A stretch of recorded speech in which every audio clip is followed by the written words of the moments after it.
I'm Sheila Hemphill with Texas Right to Know. Today we're going to be interviewing Dr. Robert Van Boven, who is going to be tell from a physician's perspective on his experience with the Texas Medical Board. Dr. Van Boven's case is one of approximately 10 cases that I have been reviewing for the last 2 years since the 2016 Sunset Commission evaluation of the Texas Medical Board. In this review of these cases, I have been following transcripts and depositions from the court cases. There are currently 4 cases that have been filed at the Fifth Circuit Court of Appeals regarding violations of the constitutional right of unwarranted search and seizure of patient records. These cases are ongoing and in appeal status, so I'm very grateful for you, Dr. Van Boven, to come and share your experience and better yet, some solutions of what needs to happen to make sure that physicians are given due process in their alleged violations. And so I look forward to hearing what you had to say. So if you would please tell me a little bit about you.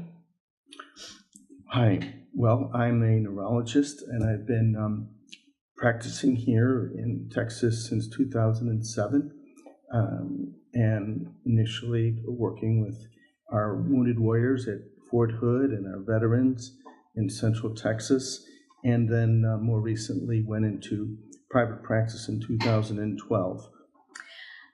Dr. Van Boven, we've had the opportunity to spend quite a bit of time together when we met during the Sunset Commission hearings in 2016. Mm-hmm.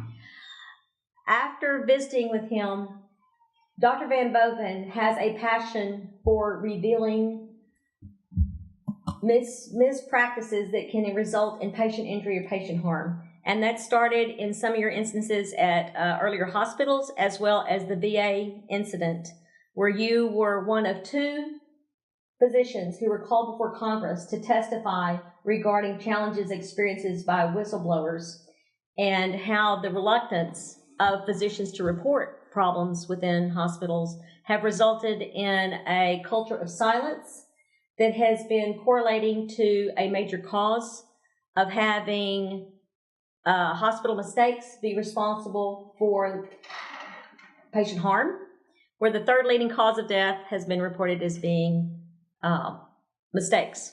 So my introduction in a major way, I would suppose, was that with regards to the Department of Veterans Affairs, in which I felt physicians who play a frontline role on making sure of those who have borne the battle receive just care and all the benefits for their putting their lives at risk for our country.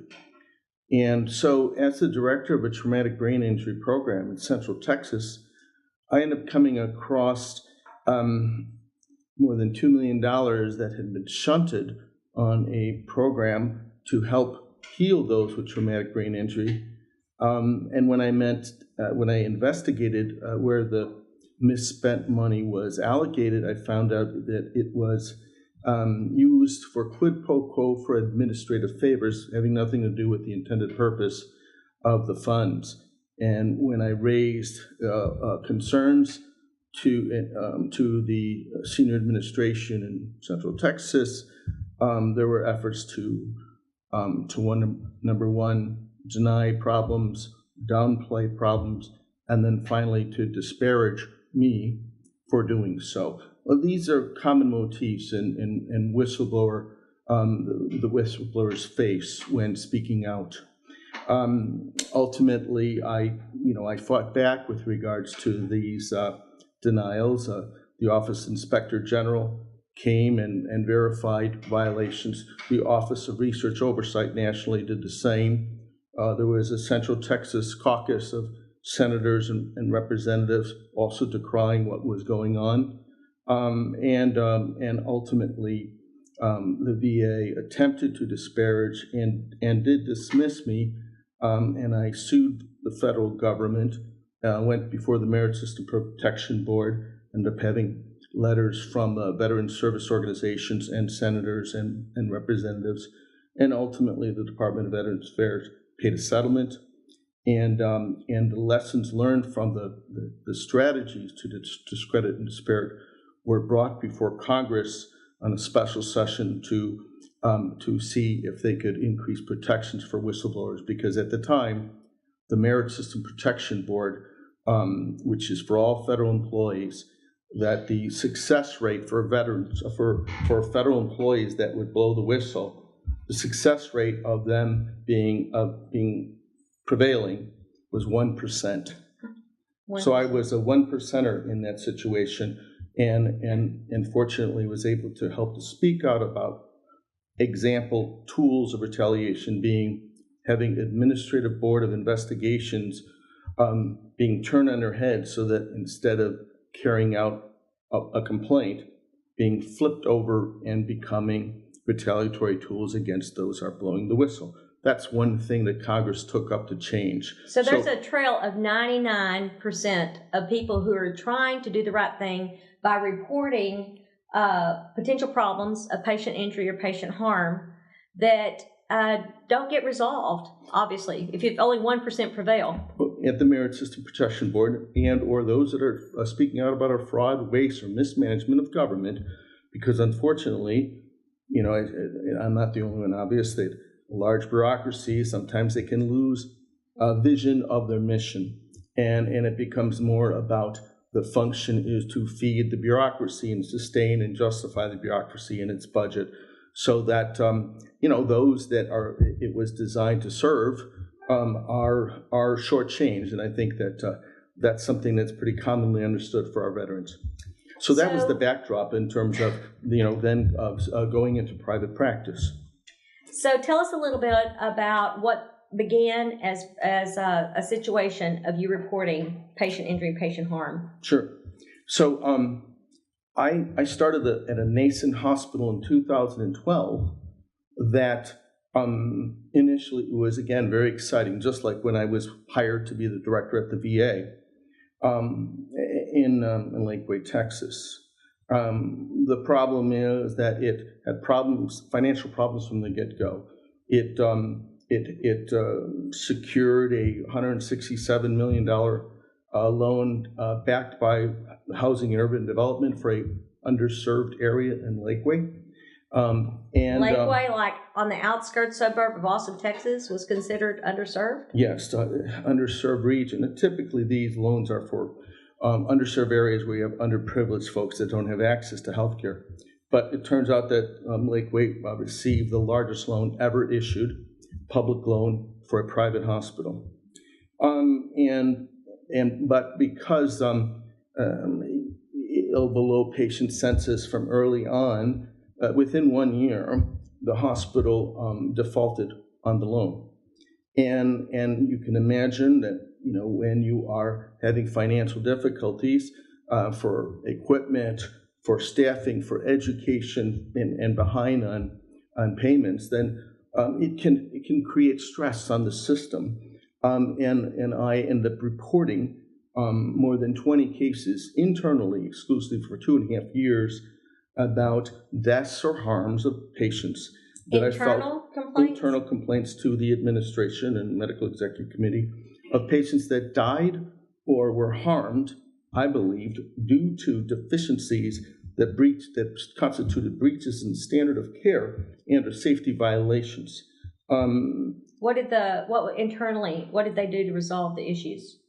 Well, I didn't see results, but rather I did provoke what I claim were retaliatory activities of counterclaims with regards to my being, a common word is disruptive. Well, so when you did not see any changes taking place as you tried to resolve it internally within the hospital, you did then go ahead and file those complaints with the Medicare and DSHS? Well, if I can clarify, after making numerous complaints for 2.5 years, the result was what I believed were counterclaims which I felt were retaliatory to disparage me and to essentially try to drive me out, because they were already having problems and they didn't want to hear about someone talking about patient death or harm from deficiencies of care. So I ended up crying out that this was unlawful, inappropriate, and that I was going to take action against the the hospital, and the hospital went into a settlement in September 2014. And with that which broke the camel's back was I discovered that a hospital investor, member of the governing board, had surreptitiously sent many charts of patients which he alleged represented peer-reviewed disciplinary actions and violations of standard of care by me. And he submitted them where? To the Texas Medical Board. And the Texas Medical Board self-initiated a complaint based on those.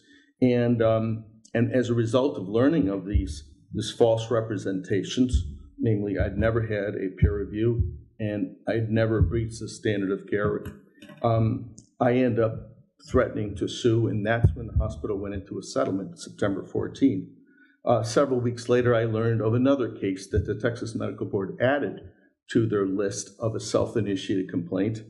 And so that's when I ended up speaking to the Joint Commission. They came out and did an investigation and then recommended that I go to a state agency that had subpoena power to look into and call for corrective changes because there were recurring events. So in February of 15, I began making reports to the Department of State Health Services. So from February of 15 through August of 16, I made 6 reports over numerous patients. And over that time period, the Department of State Health Services did 6 unannounced on-site investigations at the hospital. And on each and every time, they verified that one or more state or federal violations by the hospital. That you had alleged. That I had alleged. They substantiated my complaints, exactly. I believe that, I alleged that I subsequently had more retaliatory activities. And these included a no trespass order that in late February of 15. So I then threatened to sue. But you still have hospital privileges. I was still on staff. And they give you a no trespass? Yeah, it was actually the person that did it usurped the authority of the Medical Executive Committee because he was this attorney investor who basically did it on his own accord, which is in violation of hospital policies and the Healthcare Quality Improvement Act for due process. So I threatened to sue, and the hospital went into a second settlement in May of 15. So and what happened with the no trespass? Well, it was rescinded as part of that settlement.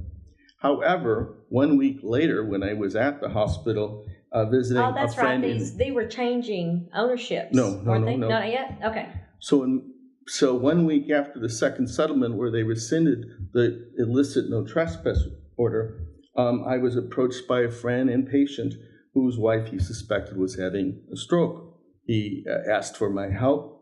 I escorted him downstairs.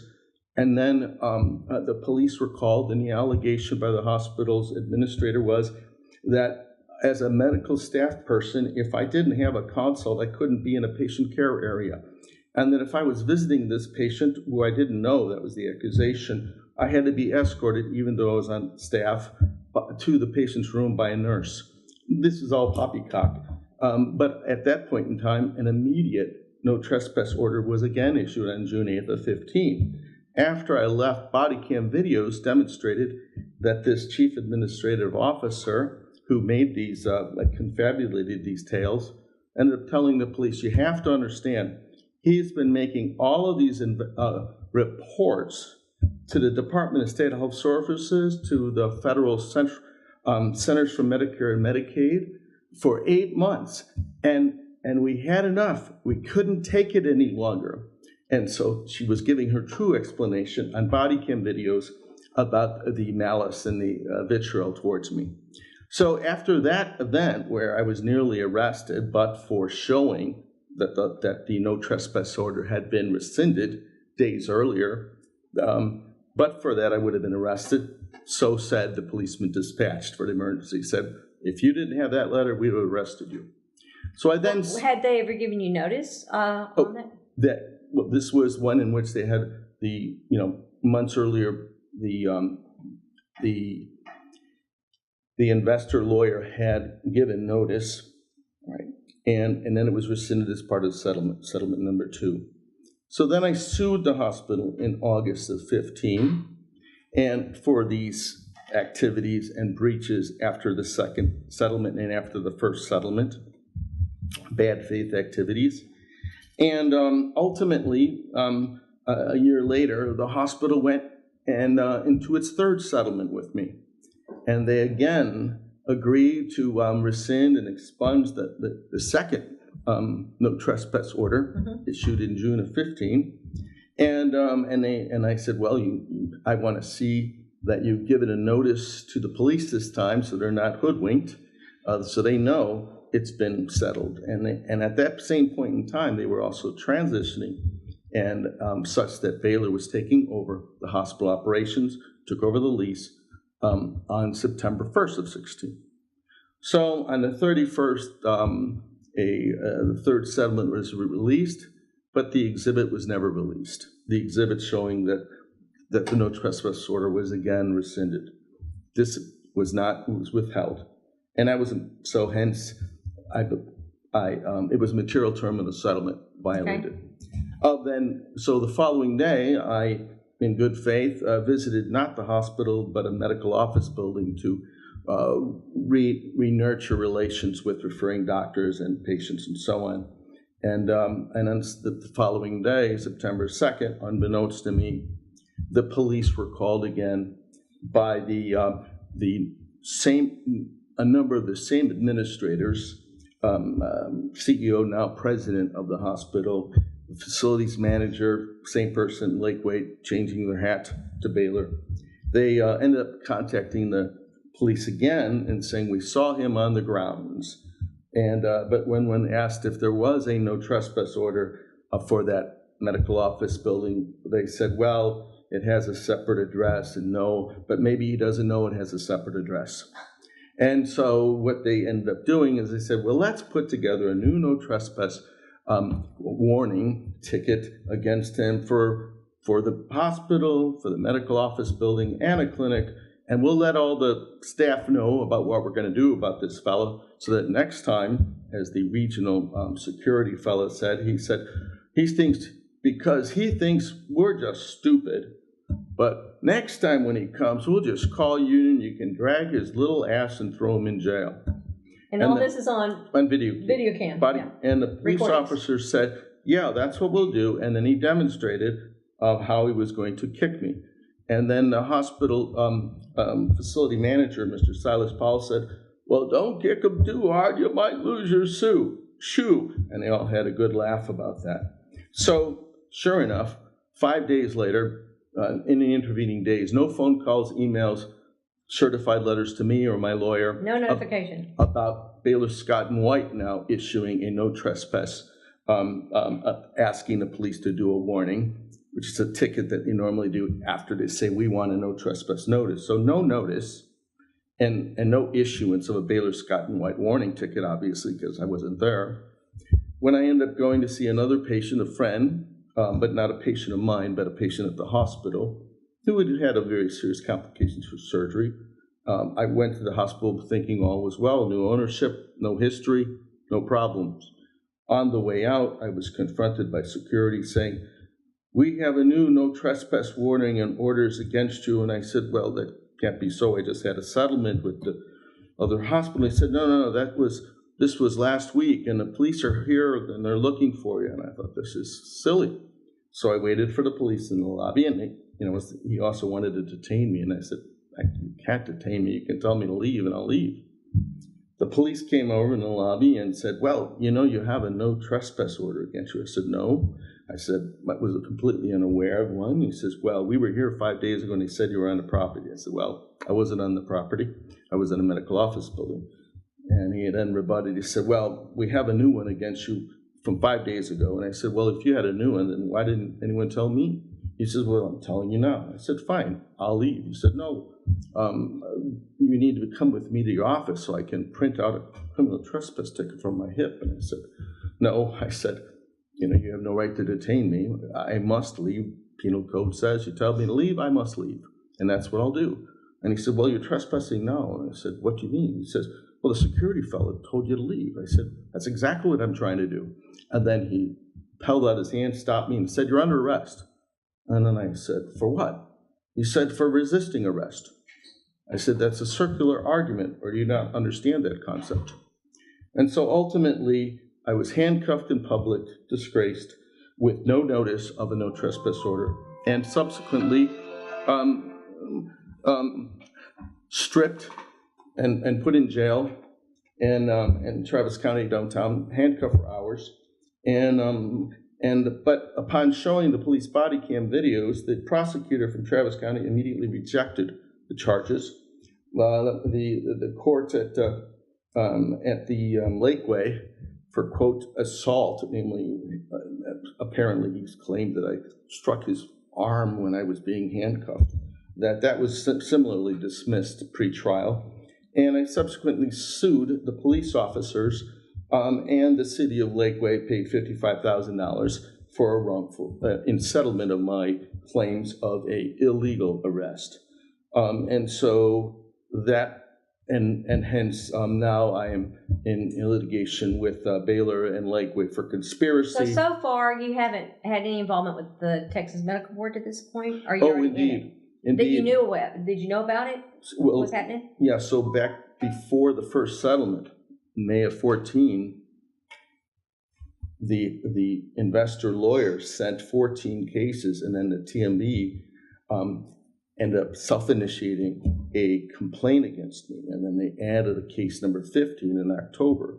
So the saga with board investigations began in May of 14 and carried on for the residual of those 15 cases went on all the way to SOA. So that one of the 3 cases at SOA was the last vestige of all the other cases that were dismissed. So all told, the Texas Medical Board attempted to prosecute me over 17 cases.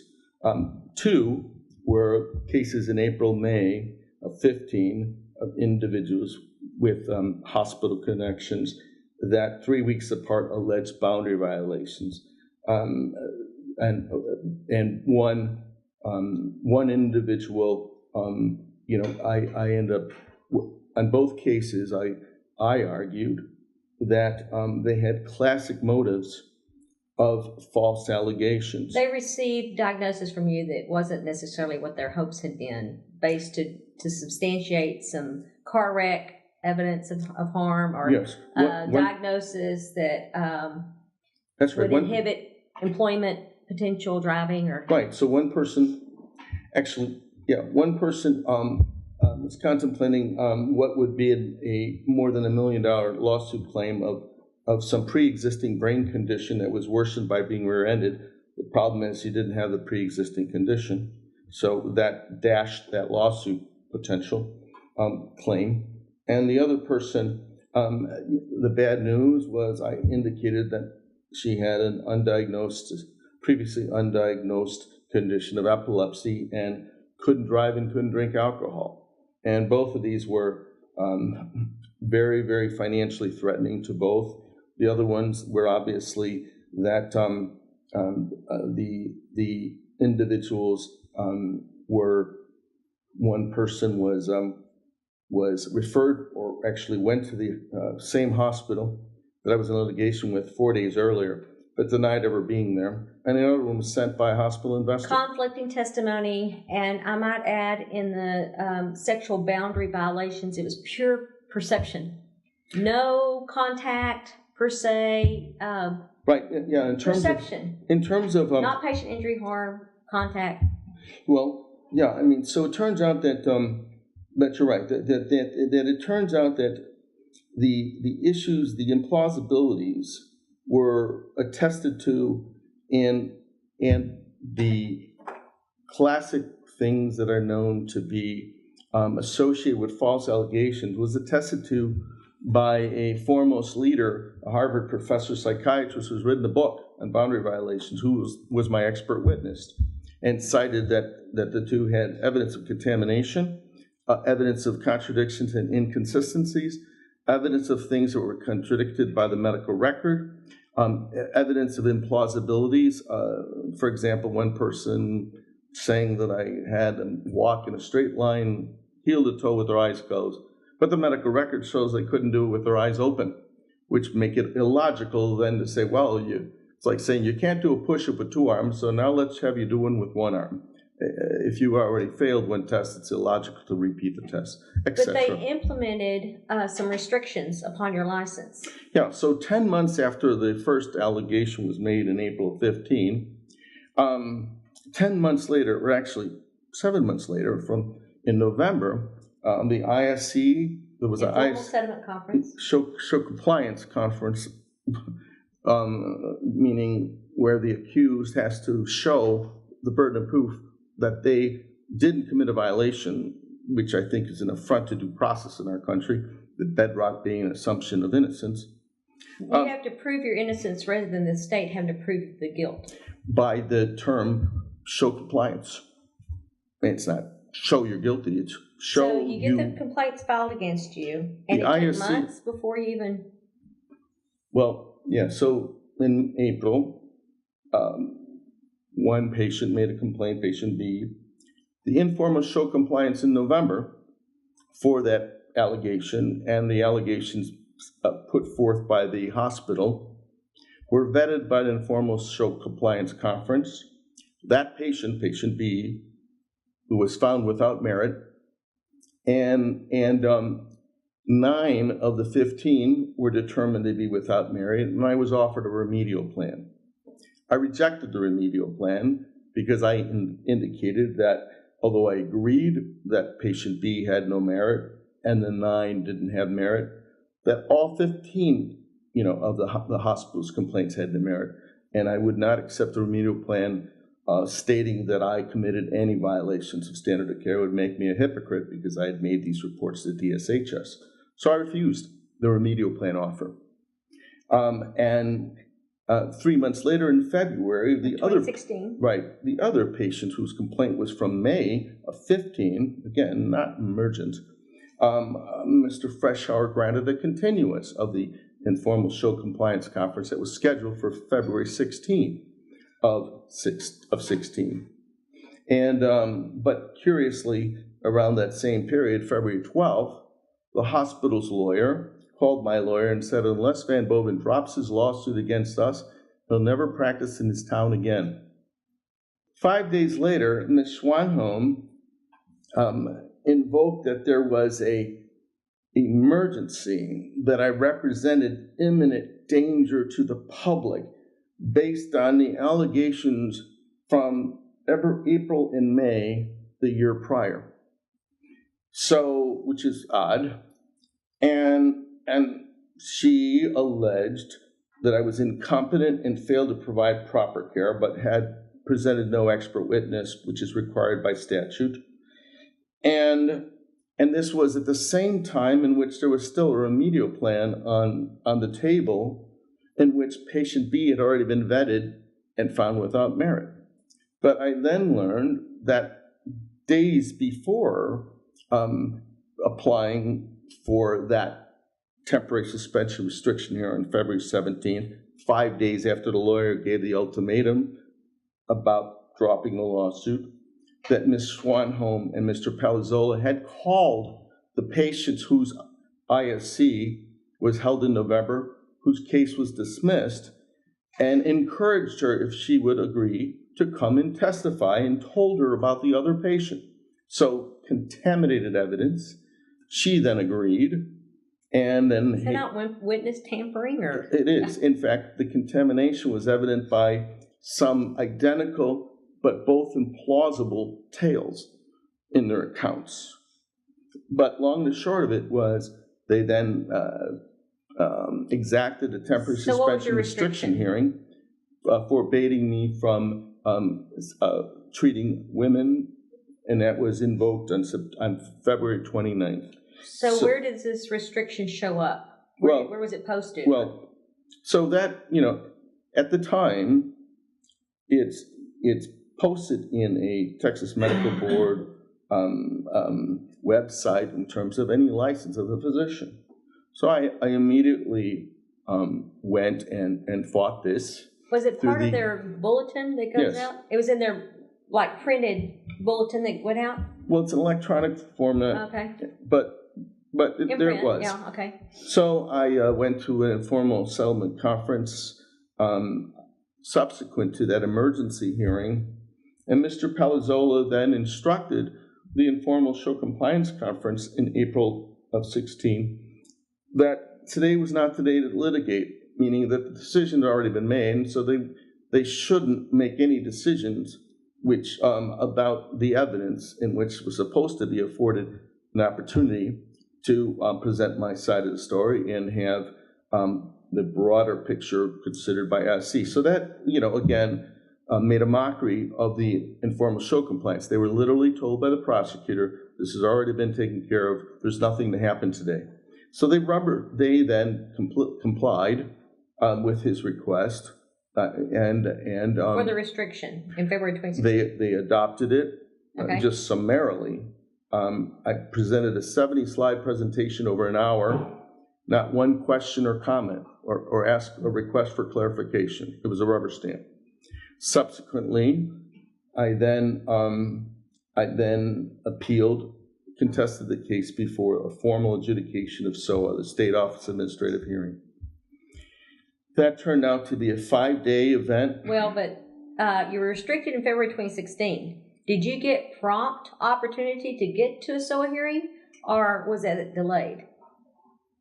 Well, after having an informal settlement conference, one is supposed to have an expedient application for SOA, and certainly after a temporary action, it's supposed to be as soon as practicable to then move forward.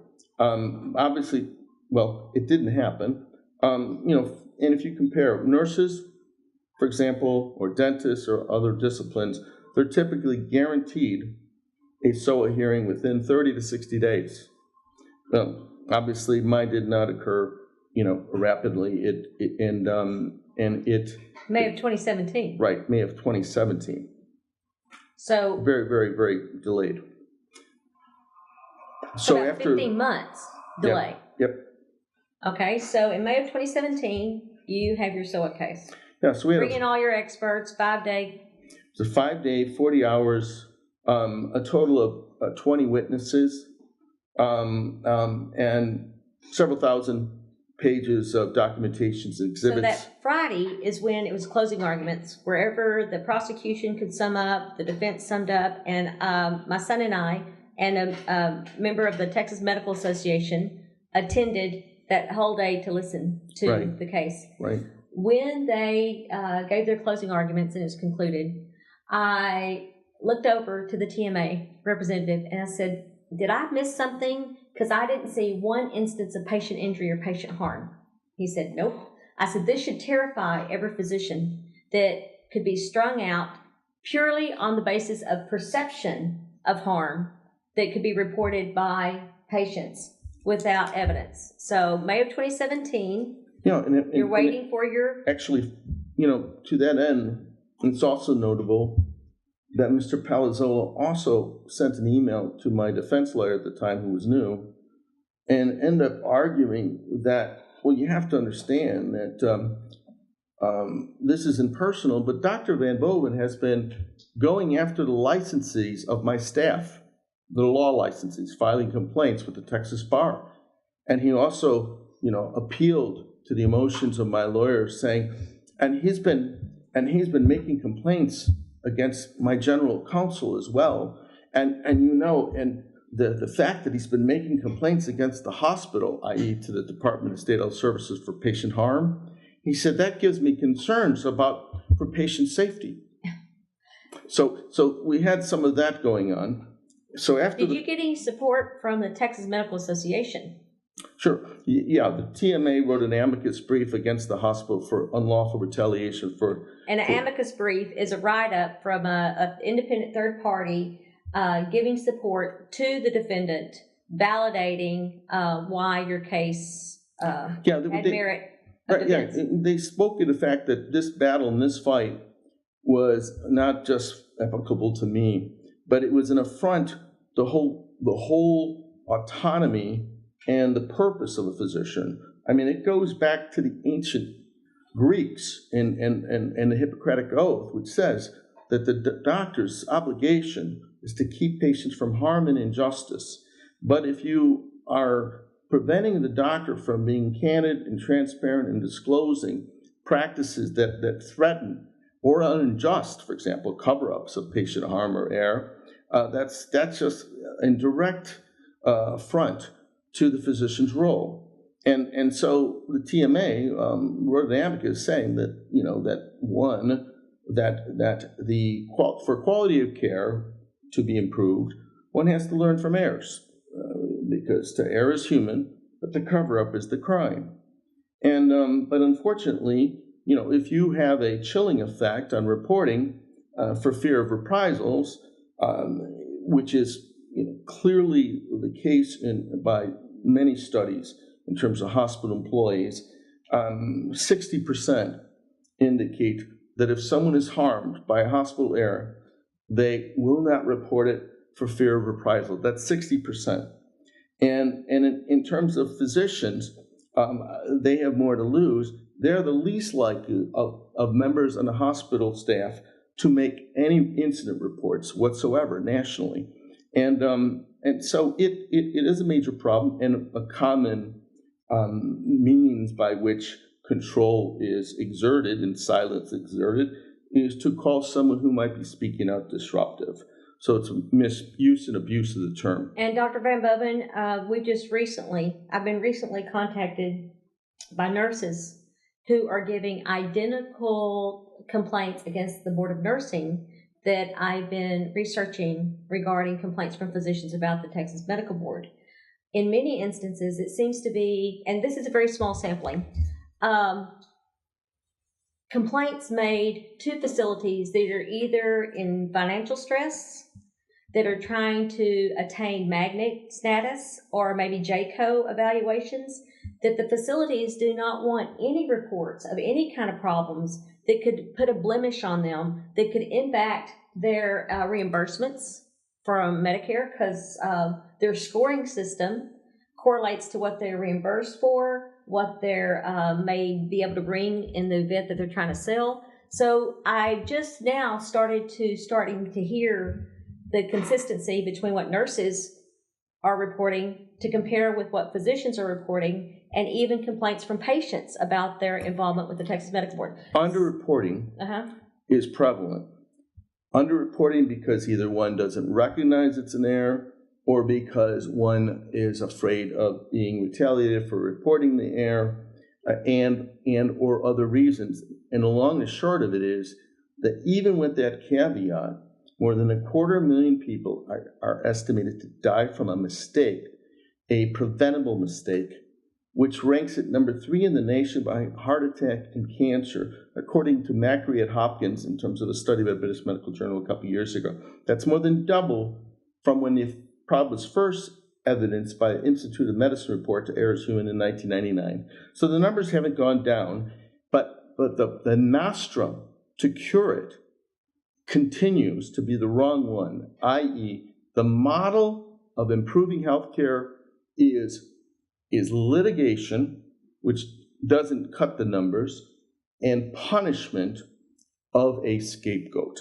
Meaning that, for example, and that leads us to the notion of what is our government? Our government is responsible for upholding our duty to make sure patients get high quality of care and that it's safe.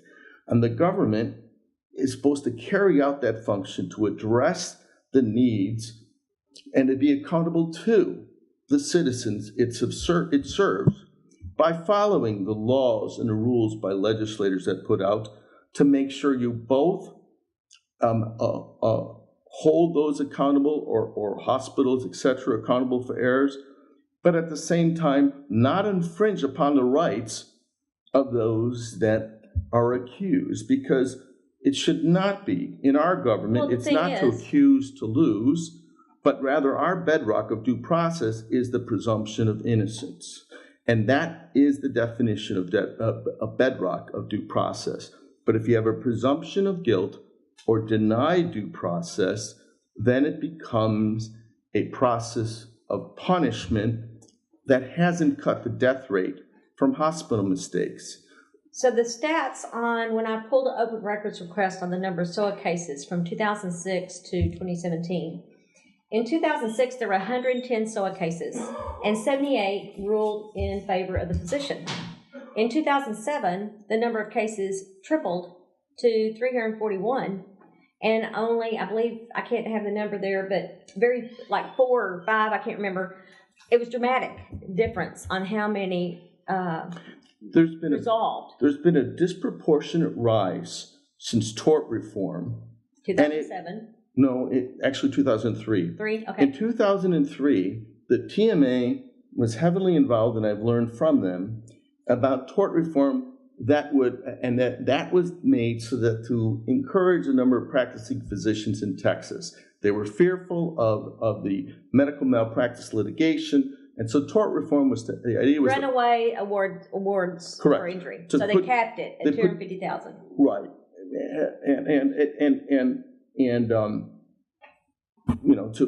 we could take up an hour right. on that, but we won't, if we will. So, but the consequence was, that the government really cracked down. Bureaucracy said, well, how else? We need another measure to ensure that patients are safe and to keep them safe, and we have quality of care. And if doctors and systems have less to fear with regards to litigation, then we have to have another system to protect and keep our patients safe. So that's where the Texas Medical Board assumed this role and had a disproportionate rise of disciplinary activities that was not commensurate with the rise of complaints to the board. And so, too, the budget expanded such that in 2016, half of their budget now is in enforcement. So they become cops.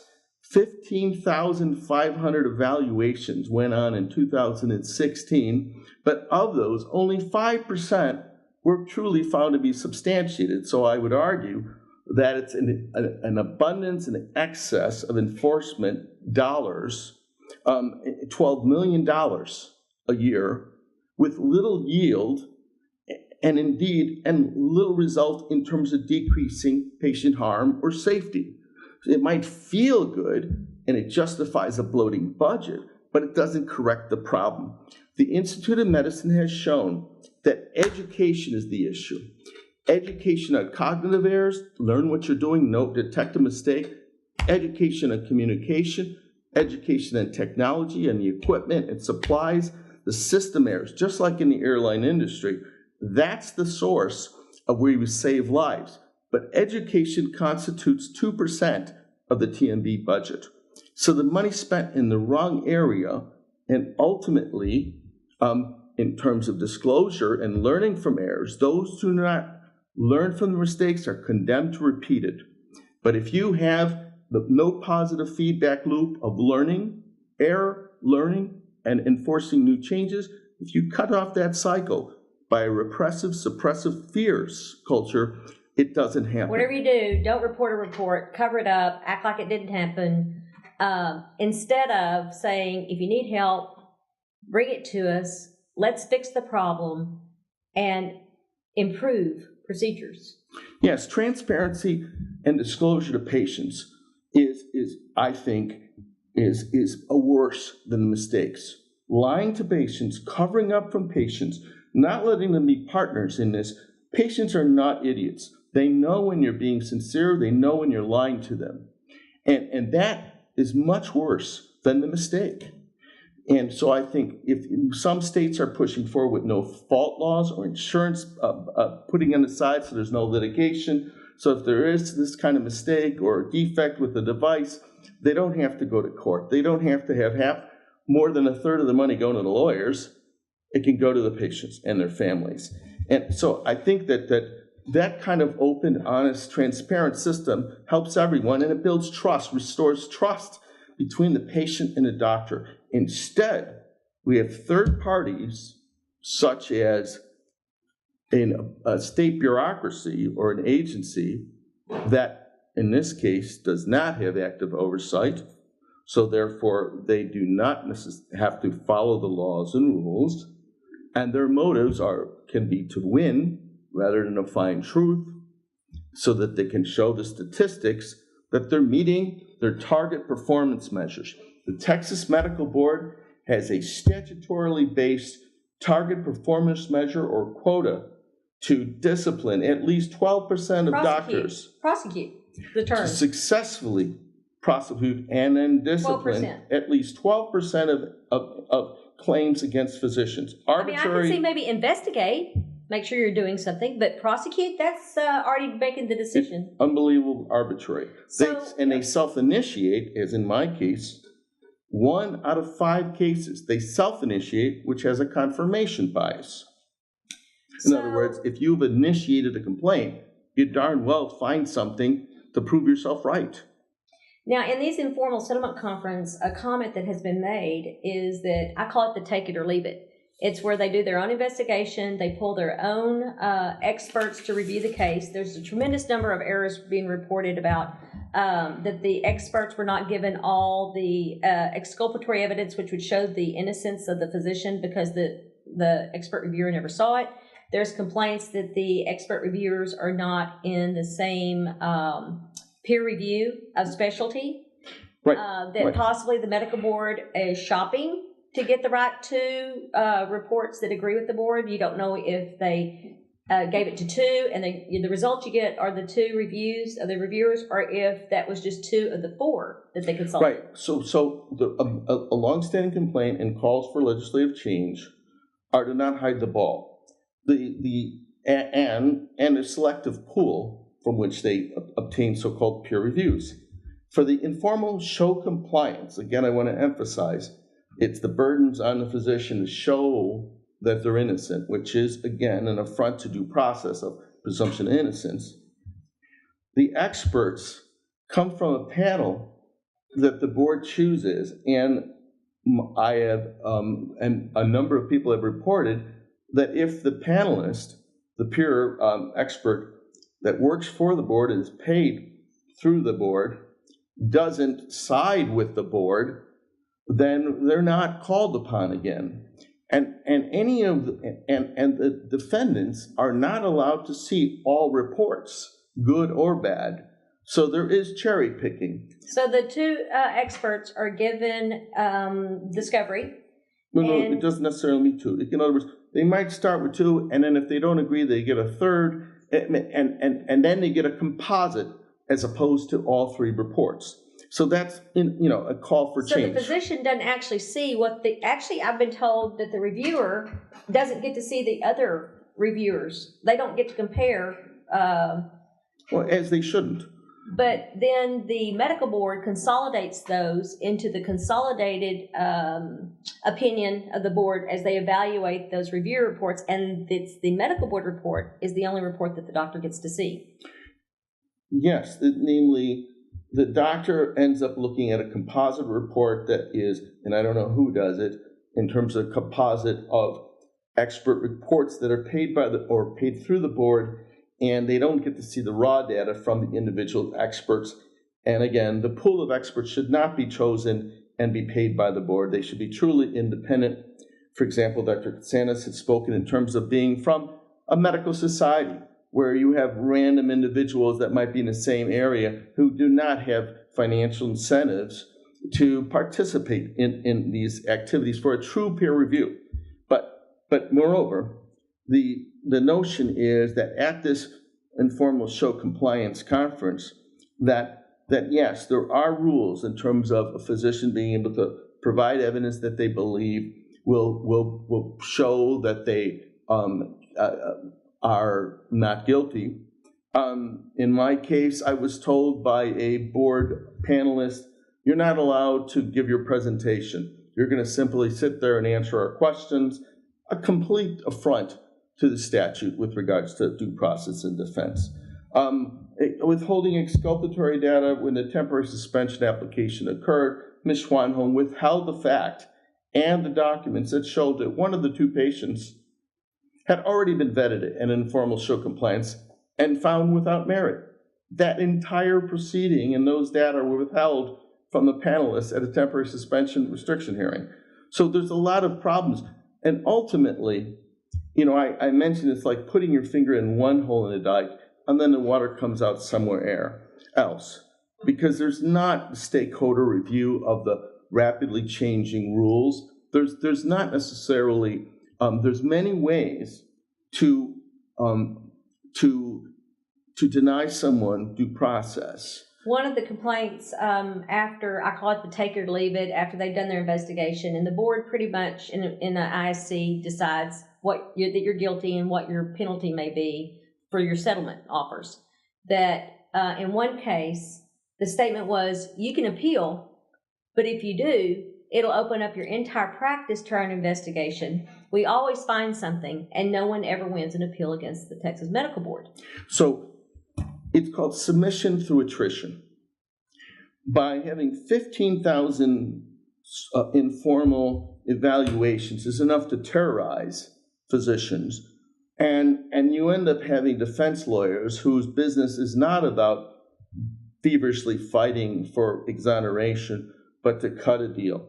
And so there's a lot of this kind of Arabic rug trading negotiation, and physicians are told, you're best to go ahead and take it, accept some mutually agreed order, because they will exhaust you emotionally, spiritually, and financially, and they're right. They do, because deadlines are not deadlines. The 180 days to complete an investigation are rarely upheld to. In my case, in terms of expediency, as soon as possible to a SOA, it was obviously more than a year. That's not as soon as practicable. There's things. So in your case that you had your day at SOA in May of 2017, and the ruling came out by Administrative Law Judge Hunter Buckhalter, and tell us about that. What's really important is that this was not a knee-jerk reflex decision. After a 5-day, 40-hour hearing with 20 witnesses and 2,000 pages of exhibits, the judge went back and studied these data for 5 months. Subsequently, I submitted a closing brief of 167 pages. The board submitted 108 pages. I submitted an 87-page rebuttal to their closing brief. They submitted a rebuttal. And then they submitted exceptions to the judge's decision. 5 months later, the judge put together a 107-page decision letter, exhaustive, in which he concluded that there were so many reasons and examples that all attest to by this Harvard professor and expert on boundary violations, that there are too many implausibilities, inconsistencies, contradictions, that they did not meet their burden of proof, which is just 51%, more likely than not that I committed any violations, and therefore I was not subject to any sanctions. Completely exonerated. Complete. And it went then, that's called a final decision, which is, what are the findings of facts? 0. What are the conclusions? Not subject to any sanctions. Finding of fact, conclusion law is final decision. That they call it proposal for decision because before 2011, the board didn't have to accept the judge's decision. They could modify or vacate or overrule. But since 2011, it's been changed for physicians that they have to swallow it or they can try to appeal for judicial review. And a judicial review bar is very hard, saying, well, the judge didn't have a scintilla of evidence to make this decision. That's the only way they could win. Didn't have a chance. So they didn't appeal it. Instead, it went, the judge's final decision went before the full board presentation of the judge's decision on December 8th, 2017. Now, at that point in time, the litigation manager vehemently ranted and said, I've won 50 cases in a row in the last 5 years, and this one I should win too. And it turns out that, that this SOA, the State Office of Administrative Hearing, these, again under the executive branch, is not a true judicial branch, that the... Actually, something interesting about that administrative law, when these physicians go through this, they're appalled, because physicians aren't attorneys. They aren't knowledgeable in administrative law. When they find out that they do not have the right to remain silent, because if they don't speak, they can be subject to fines. They find out that the medical board can come in, and in several instances have come in for under administrative subpoenas that are issued instanter, which means immediately, which has been ruled that that's a violation because the doctors are eligible for compliance review before they're supposed to turn over patient records, but that's not what's happening. And it's also under force and threat to the physicians when they're coming in to acquire these medical records. They're appalled that they're having to release very personal, private patient records without a warrant, which would be achieved by a third-party judge, that they would have to show cause of why they need this. That the subpoenas are simply administered by the employees themselves. The signatures that goes on the subpoenas is not based upon the individual review of the person whose signature's on it, that it can be acquired by any employee, just stamping it. They are appalled that they do not have the right to know who their accuser is. So when they see that their constitutional rights have been violated, they'll try to say, this can't be, I'm going to sue the board or the prosecutors. Well, what they find out is that the state of Texas did amend our Constitution to allow this administrative process. So constitutionally, it is constitutional of these violations that are experienced by licensees at various different agencies. Well, the problem with statutes and rule, in administrative law, is that first and foremost, the regulatory agencies are allowed more latitude than in other circumstances because the government has assumed that this regulatory agency, that they have specialized knowledge, quasi self-regulatory, such that it can help protect the public, and by these regulatory agencies that have specialized knowledge to know that the doctors are safe or not. That's one problem. They get latitude, and latitude can be abused.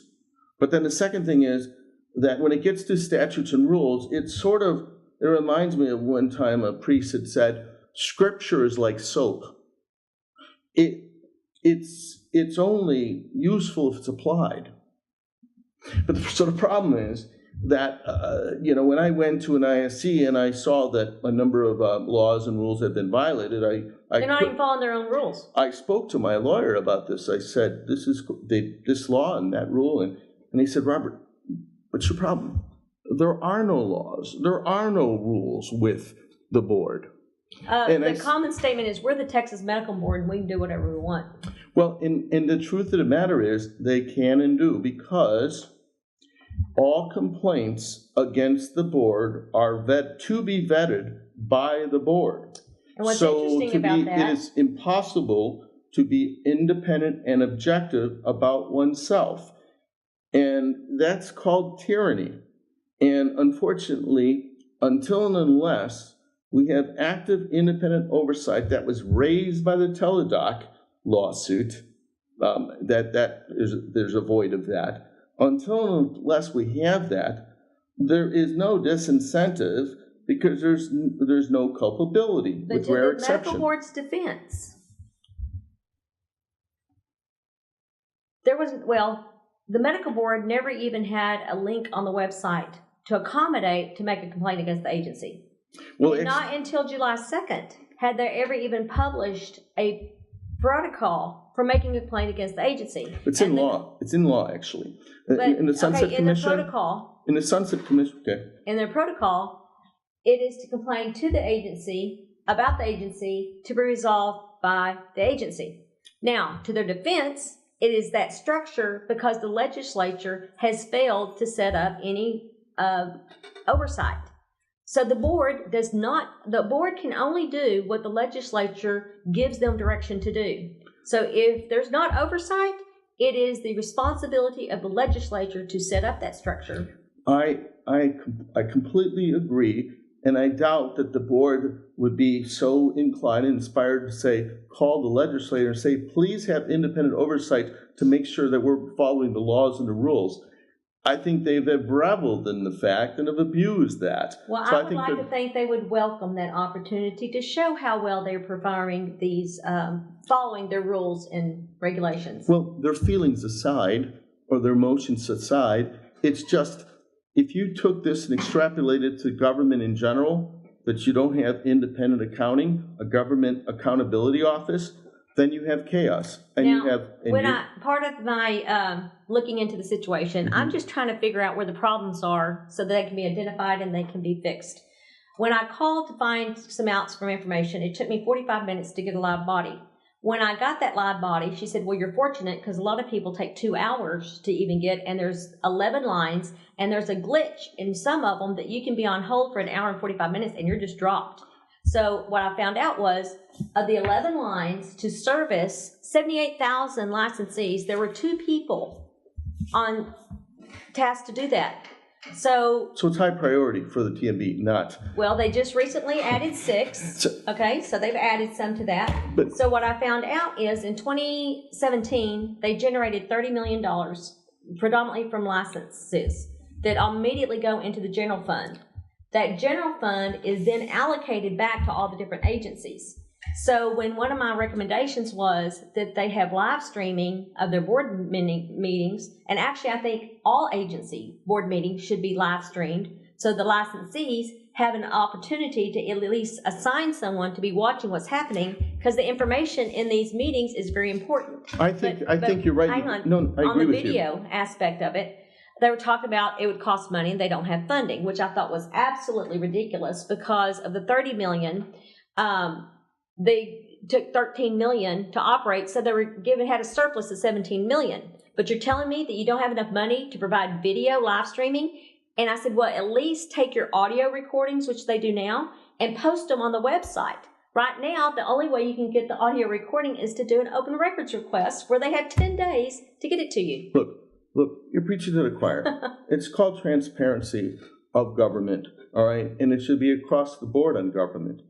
And so the issue is this, that just like the police have body cam, just so you can see whether they're doing a job and whether the policeman's account is accurate, there should be, quote, a body cam of these hearings, no doubt. However, I would like to sort of say the bottom line in my mind on all of this is typified by this following example of saying, we need help, there has to be a change. Currently, there is the formal adjudication, which is created by the legislature to have an independent, impartial opportunity to appeal whatever the board and their staff have summarily decided a person has violated the law or rules. That independent adjudicator was created by the legislature, and it's called State Office Administrative Hearings. They are to assume the authority and the final decision of guilty or not guilty. So ALJ Judge Hunter Buckholder found that you had no sanctionable actions. You took it to the board. Chris Palazzolo was reluctant to agree to that and thought it would be a good idea for the board to appeal that, right? Well, the first part, absolutely. In other words, the final decision of SOA was that the board staff failed to show by preponderance of evidence that it committed any violations, and therefore it was not subject to any sanction. Subsequently, it went to the full board for a vote. The full board voted and adopted the judge's decision, i.e., rejected Mr. Palazzolo's appeal to try to get a judicial review of that SOA's vote. Now, it turns out, subsequent to that, the board issued a final action, and it said, we hereby adopt the final decision of the judge and as our own, that Dr. Van Boven was not shown to commit any violations. He is not subject to any sanctions, and therefore we dismiss all allegations. He has no restriction, and this final action supersedes or voids our initial temporary action. Supersedes means to avoids it. And then subsequently, Mr. Freischauer represented that this final action represents a modified or a revised sanction, an adverse action. And he ended up arguing that in characterizing, trying to make a silk purse out of a sow's ear, to the National Practitioner Database, who couldn't second guess his interpretation of state law, he said, I'm stating that because the board maintains sole discretionary authority to choose a sanction, with the false presumption that there was no sanction upon which them to select a sanction. So that kind of doublespeak is the very ultra-virus claim that I have sued Mr. Palazzola and Mr. Zaffron for, okay? And that is what in the district court, Judge Howell has ruled in my favor, that I can indeed take them for acting as officials and violating or acting outside of the law, and that's where that case is. The Assistant Attorney General, who represents these individuals, has appealed for an appellate court decision on whether or not they get sovereign immunity, so as to bungle it up. Gets back to the so-called submission to attrition, and that. But what's more egregious gets to the heart of injustice is that Mr. Freshour then wrote a letter and met with the boss of the judge that exonerated me, the chief ALJ, Miss Leslie Ginn. Chief Administrative Law Judge. Yes, Leslie Ginn, appointed by the governor, worked with the governor in AG's office years ago. Her appointment was to end in May of last year. Freshour ended up decrying Judge Burkhalter's decision, saying he was biased against women, and Leslie Ginn first wrote a letter saying, Mr. Freshour, this is not the place or the venue to be relitigating and arguing your points, and then turned around, asked for a explanation or defense or rebuttal from the judge, Burkhalter, and then rapidly and tersely indicated that he had a choice to either resign or be terminated. Because that was a request of General Counsel of the Texas Medical Board, Freshour. Now, Mr. Freshour, ironically, ended up, after the fact, after Burkhalter was forced out, said, I was never asking Leslie Ginn to take action or do anything. I just thought that it was something she needed to know about. He ended up giving that rebuttal. Subsequently, Mr. Freshour sent a letter to a number of state senators that I think either sit on the commission or on her or on Health and Human Services, giving another defense, arguing why the judge was wrong, arguing that the dismissal of all allegations against me was not exoneration. Here we have all this effort put in on your case of presumed perception of injury, not even injury, perception of violations, boundary violations. Well, no, 17 cases, 15 from this hospital arguing violations of standard of care. Not substantiated, thrown out. Well, everything was thrown out. That's the point.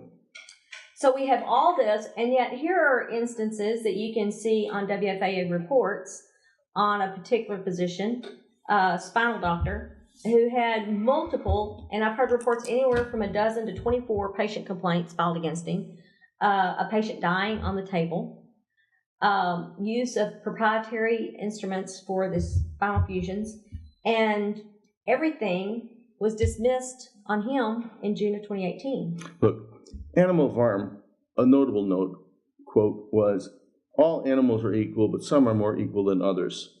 There is no standardized, objective, independent assessments in terms of the notion of, who do they go after more zealously and who they not. That gets back to the point of, lack of standardized approach.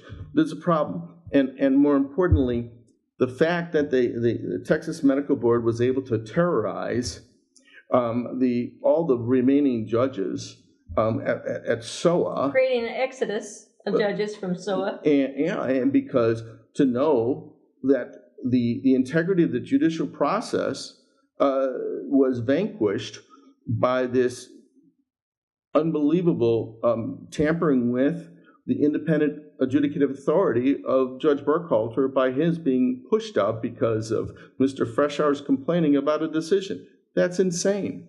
Thankfully, after a lot of pressure from a lot of people, including Representative Zettler, Ron Beal, Rocky Wilcox, and other, Ms. Ginn has announced Ron Beal, full professor in state authority on administrative law. From Baylor University. Yeah, and that when all is said and done. Rocky Wilcox. The General Counsel and Vice President of the Texas Medical Association, and others, that when all is substantiating that the action of General Counsel TMB Scott Freshour having that kind of influence on a chief administrative law judge who is over an administrative law that is supposed to have distinct arm's length from these agencies so that they can provide non-biased, independent review to give a just evaluation of an accused licensee. Right, to have judicial independence. Mm-hmm. And the criticism was at Ginn for not her duty.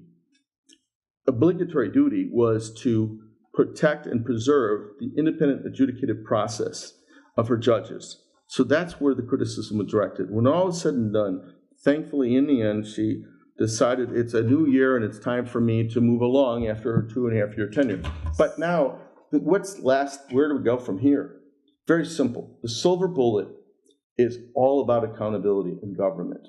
Accountability to its citizens, to patients, to preserving the rights of the accused, due process, presumption of innocence. You have rules and laws, follow them. And the only way you can have any kind of accountability in any government is to have independent assessment.